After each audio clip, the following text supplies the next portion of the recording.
Welcome to my channel. मेरा नाम है मृदुला और आज का हमारा टॉपिक है role of nutraceuticals in irritable bowel syndrome and various gastrointestinal disease.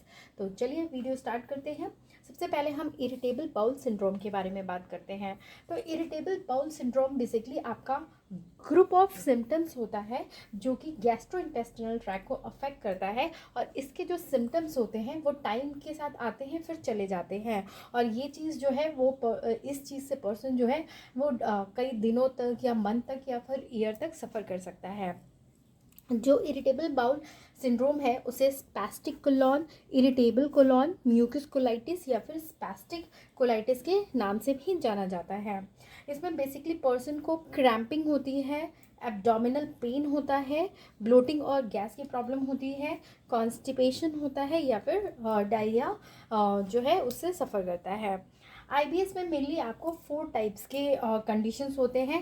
First है कि आपका ये जो सिम्टम्स होगा वो कॉन्स्टिपेशन के साथ होगा। सेकंड जो है वो जो सिम्टम्स होंगे वो आपके डायरिया के साथ होंगे या फिर मिक्स्ड आईबीएस। इसमें या तो कॉन्स्टिपेशन रहेगा, फिर उसके बाद डायरिया होगा, फिर कॉन्स्टिपेशन होगा। तो ऐसे अल्टरिंग होती रहती है इस कंडीशन में।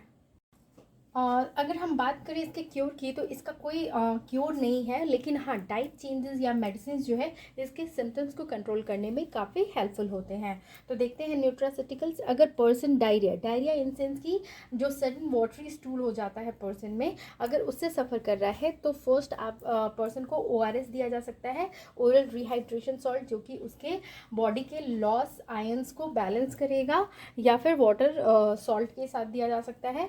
ये आपको पर्सन को डिहाइड्रेशन से बचाता है और जो भी सॉल्यूट है उनके वॉल्यूम को मेंटेन करने में हेल्प करता है। सेकंड कंडीशन है वो है कॉन्स्टिपेशन।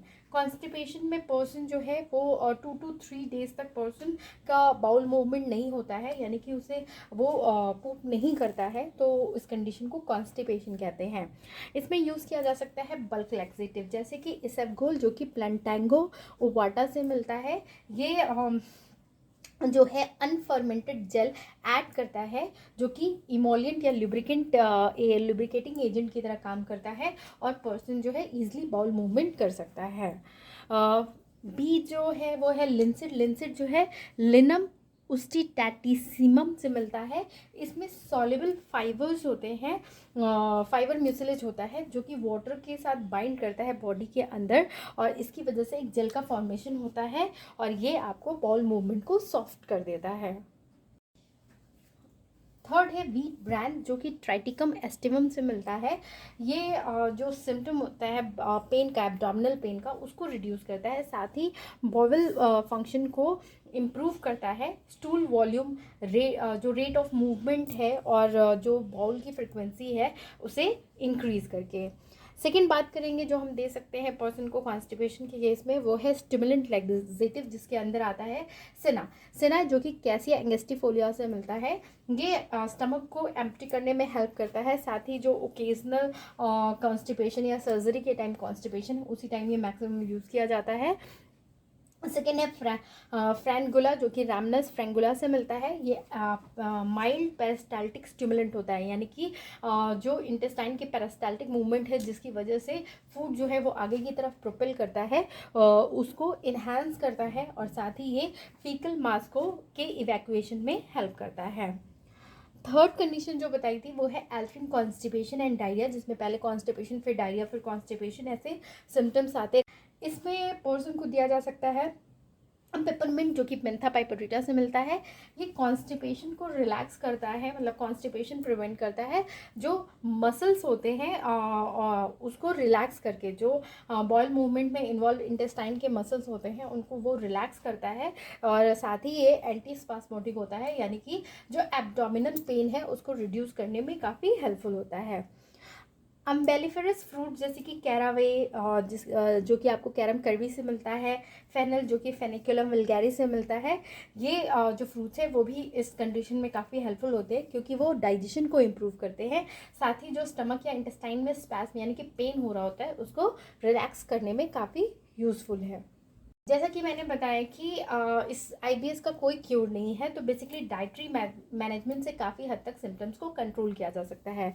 इसके लिए शुगर अल्टरनेटिव्स जो होते हैं, च्युइंग गम, डाइट फूड या शुगर फ्री स्वीट्स, इन सबको प्रिवेंट करना चाहिए, मतलब अवॉइड करना चाहिए, क्योंकि ये डायरिया के फैक्टर होते हैं, मतलब पर्सन को डायरिया से सफ़र कर सकता है।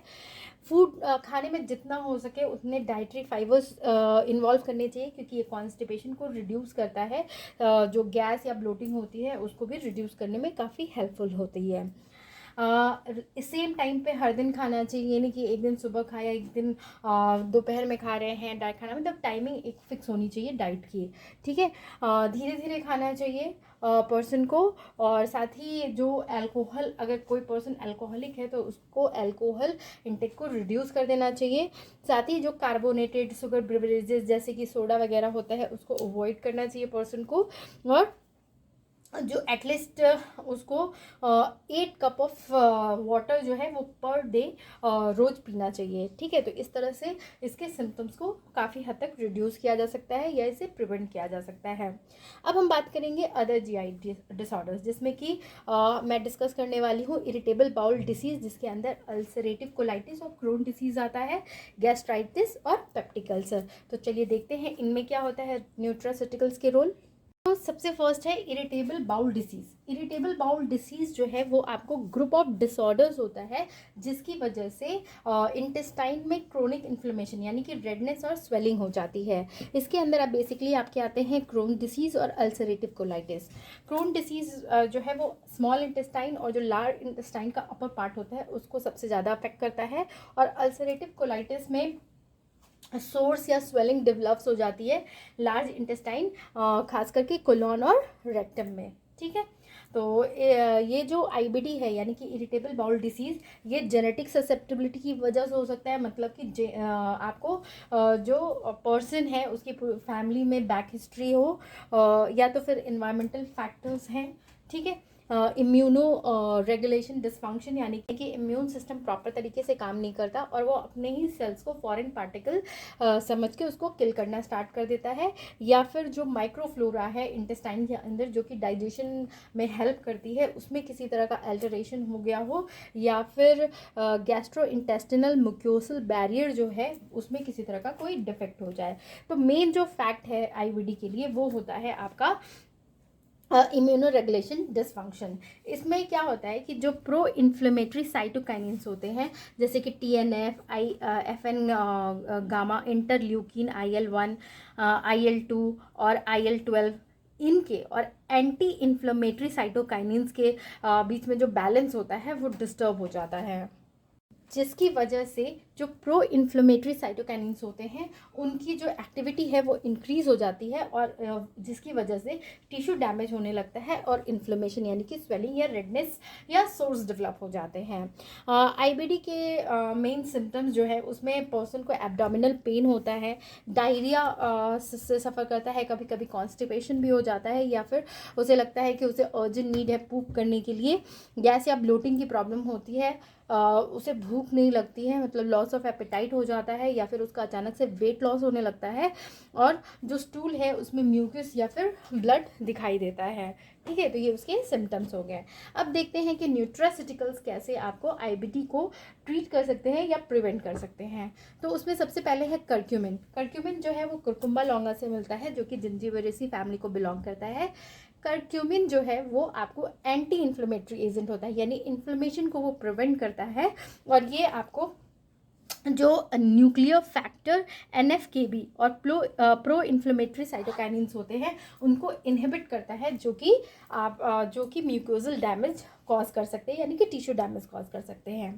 सेकेंड है ग्लूटामिन। ग्लूटामिन जो है अगर इसका सप्लीमेंट पर्सन को दिया जा रहा हो तो उसकी जो म्यूकोजल और प्लाज्मा ग्लूटाथायोनिन कंसंट्रेशन है वो इम्प्रूव हो जाती है, और साथ ही ये GI फंक्शन को भी इम्प्रूव करता है। लेकिन अगर लेस इसका कंसंट्रेशन हो इंटेस्टाइन के अंदर तो म्यूकोसा का डीजनरेशन, यानी कि म्यूकोसा जो है वो डीजनरेट होने लगती है। थर्ड है जिंक। जिंक भी जो है वो काफ़ी इंपॉर्टेंट होता है, क्योंकि अगर पर्सन के बॉडी में जिंक की डेफिशिएंसी है तो उसकी वजह से अल्सर्स यानी सोर्स डेवलप हो सकते हैं, इन्फ्लेमेटरी इन्फिल्ट्रेशन हो सकता है, जजनम में ऑइडिमा यानी कि स्वेलिंग हो सकती है, एब्जॉर्प्शन जो होती है डाइटरी फाइबर्स की वो पुअर होने लगती है, मतलब प्रॉपर तरीके से वो डाइजेस्ट होना बंद हो जाते हैं। लेकिन अगर जिंक का सप्लीमेंट किसी पर्सन में डेफिशिएंसी है तो उसको जिंक के सप्लीमेंट दिए जा रहे हैं, तो वो जो मार्कर्स होते हैं इंटेस्टिनल परमेबिलिटी के उसको वो इम्प्रूव करता है। फोर्थ है gas producing foods. Gas producing food जैसे कि alcohol, apricot, bananas, beans, caffeine, carrot, onion, raisins और व्हीट ग्रेन्स जो होते हैं वो आपको जो आईबीडी के सिम्टम्स हैं उनको रिलीव करने में काफ़ी हेल्पफुल होते हैं। का फिफ्थ प्रोबायोटिक्स, जो कि लाइव माइक्रो ऑर्गेनिज्म है, ये इम्यून सिस्टम को मेंटेन करने में हेल्पफुल है और साथ ही ये गट के हेल्थ को प्रमोट करते हैं। ये जो है जो पैथोजेनिक माइक्रो ऑर्गेनिज्म गट में डेवलप हो जाते हैं उनको ये रिड्यूस करते हैं, साथ ही ये कम्पीट करते हैं उन पैथोजेनिक माइक्रो ऑर्गेनिज्म से न्यूट्रिएंट्स के लिए, जिसकी वजह से जब प्रॉपर न्यूट्रिशन नहीं मिलता है पैथोजेनिक माइक्रो ऑर्गेनिज्म को तो वो उनकी डेथ हो जाती है, और जिसकी वजह से जो माइक्रोबियल बैलेंस है वो मेंटेन हो जाता है गट के अंदर और वो आपके गट हेल्थ को हेल्दी कर देता है। साथ ही ये जो NF-kB सिग्नलिंग पाथवे है उसको मॉड्यूलेट करता है, जो इन्फ्लेमेटरी साइटोकाइनिन्स रिलीज हो रहे हैं उनको मॉड्यूलेट करता है और टी सेल के रिस्पॉन्स को ये जो है रेगुलेट करता है। हम प्रोबायोटिक्स की बात करें तो लैक्टोबैसिलस और बाइफिडोबैक्टीरिया जो है वो आपको गैस्ट्रोइंटेस्टाइनल इन्फ्लेमेशन को रिड्यूस करने में काफ़ी हेल्पफुल है। सिक्स्थ है आपका नॉन स्टार्च पॉलीसेकेराइड्स। इसके अंदर आता है डाइटरी फाइबर्स और प्रीबायोटिक्स। इन जो ये आपके नॉन स्टार्च पॉलीसेकेराइड्स होते हैं इनमें बेसिकली सेलुलोज, ग्लूकामेनॉन, ग्लूकेन या पैक्टिन वगैरह प्रेजेंट होता है। ठीक, ये एंटी इन्फ्लेमेटरी एक्शन शो करते हैं, यानी इन्फ्लेमेशन को रिड्यूस करते हैं और साथ ही ये इम्यून सिस्टम में भी मॉडिफिकेशंस करते हैं।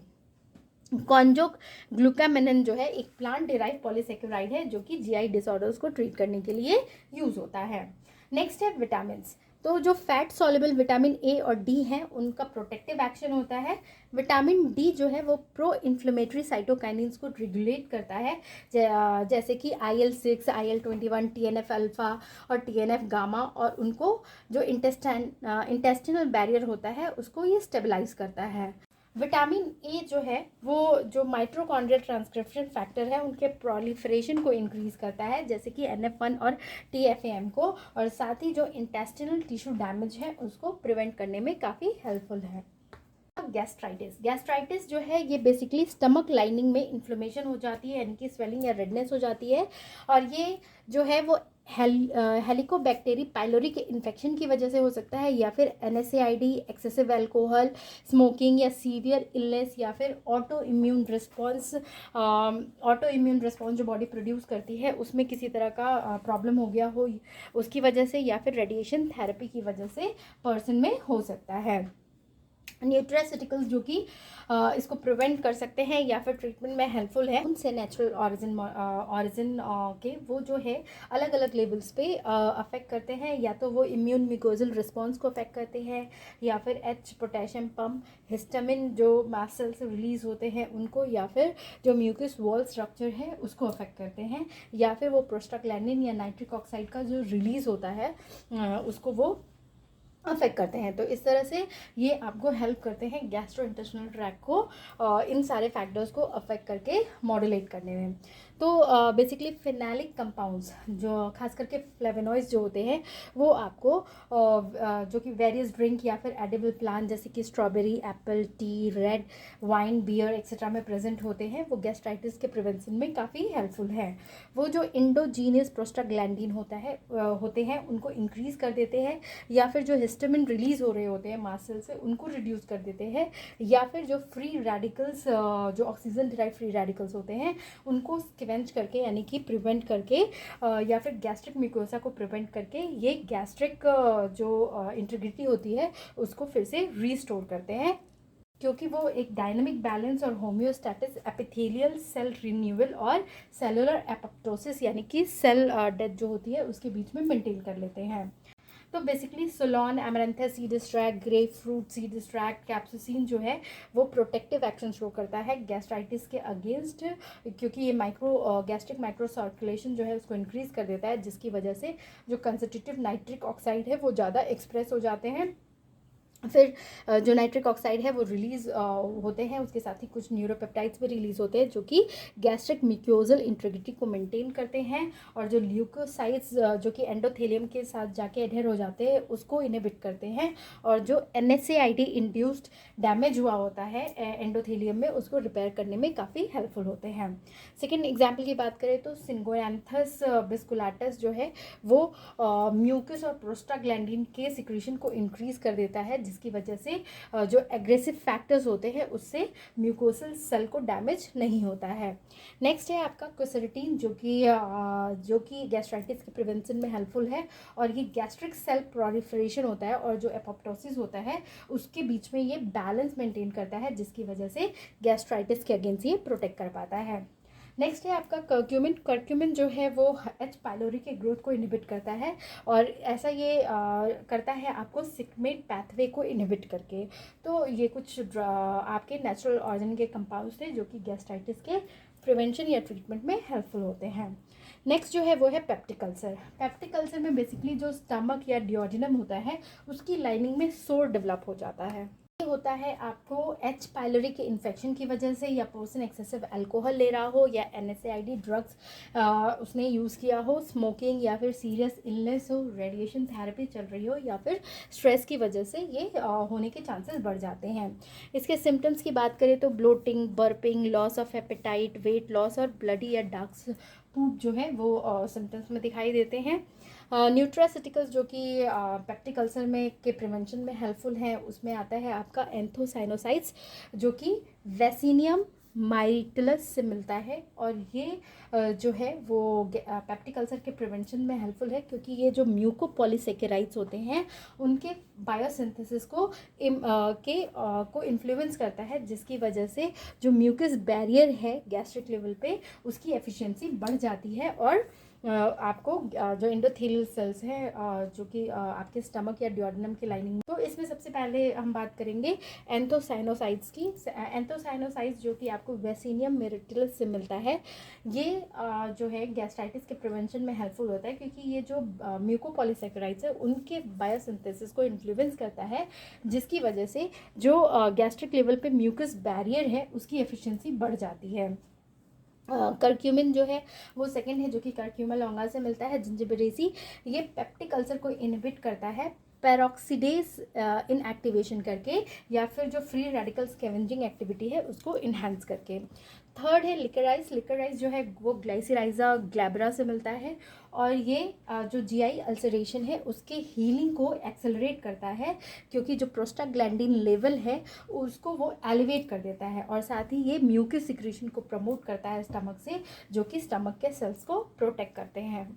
नेक्स्ट है आपका सैपोनिन। सैपोनिन जो है कॉचिया स्कोरपेरिया से जो मिलता है, वो आपको म्यूकस मेम्ब्रेन प्रोटेक्टिव फैक्टर्स को एक्टिवेट करके पेप्टिक अल्सर को प्रिवेंट करता है। फॉलिक एसिड जो कि वेरियस वेजिटेबल्स या फ्रूट से मिलता है, जैसे कि gallnut, tragopogon species, grapes, pineapple, phyllanthus species, ginger, ये आपको पेप्टिक अल्सर के मैनेजमेंट में काफ़ी हेल्पफुल है। ये जो scavenging iron chelating free radicals होते हैं उनके स्कैवेंजिंग में हेल्प करता है, साथ ही जो OH mediated oxidative endothelial damage है उसको प्रिवेंट करता है। अदर्स जो पेप्टिक अल्सर में काफ़ी हेल्पफुल होते हैं जैसे कि सिलाजीन, सिल्मेरिन, स्पिनच, ऐसे और बहुत सारे ऑर्गेनिक कंपाउंड्स हैं जो कि आपको पेप्टिक अल्सर को इनहिबिट या क्योर करने में हेल्प करते हैं। तो ये था अबाउट आपका role of nutraceuticals in IBS and other gastrointestinal agent. अगर आपको मेरा ये वीडियो पसंद आए तो प्लीज़ इसे लाइक, शेयर और कमेंट करें। Thank you for watching.